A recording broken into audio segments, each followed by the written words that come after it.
Iran की कौमी सलामती काउंसिल ने जंगबंदी मुआहदे की मंजूरी दे दी है। ईरानी सदर मसूद पज़ेश्कियान ने तस्दीक कर दी। कहा कि जंगबंदी मुआहदे की मंजूरी कौमी सलामती की आला काउंसिल में वोटिंग के बाद दी गई, जहाँ 13 में से 12 अरकान ने मुआहदे के हक में राय दी।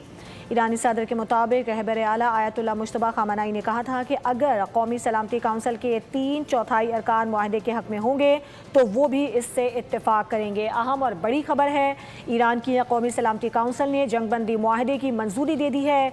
ईरानी सदर मसूद पज़ेश्कियान ने तस्दीक भी कर दी है और ये कहा कि जंगबंदी मुआहदे की मंजूरी कौमी सलामती की आला काउंसिल में वोटिंग के बाद दी गई, जहाँ 13 में से 12 अरकान ने मुआहदे के हक में राय दी है। ईरानी सदर के मुताबिक रहबर आला आयतुल्लाह मुश्तबा खामनाई ने कहा था कि अगर कौमी सलामती काउंसिल के 3/4 अरकान मुआहदे के हक में होंगे तो वो भी इससे इत्तेफाक करेंगे। अहम खबर आप तक पहुंचा रहे हैं, ईरान की कौमी सलामती काउंसिल ने जंगबंदी मुआहदे की मंजूरी दे दी है और ईरानी सदर मसूद पज़ेश्कियान ने इसकी तस्दीक भी कर दी है। उन्होंने कहा कि जंगबंदी मुआहदे की मंजूरी कौमी सलामती की आला काउंसिल में वोटिंग के बाद दी गई, जहाँ 13 में से 12 अरकान ने मुआहदे के हक में राय दी है।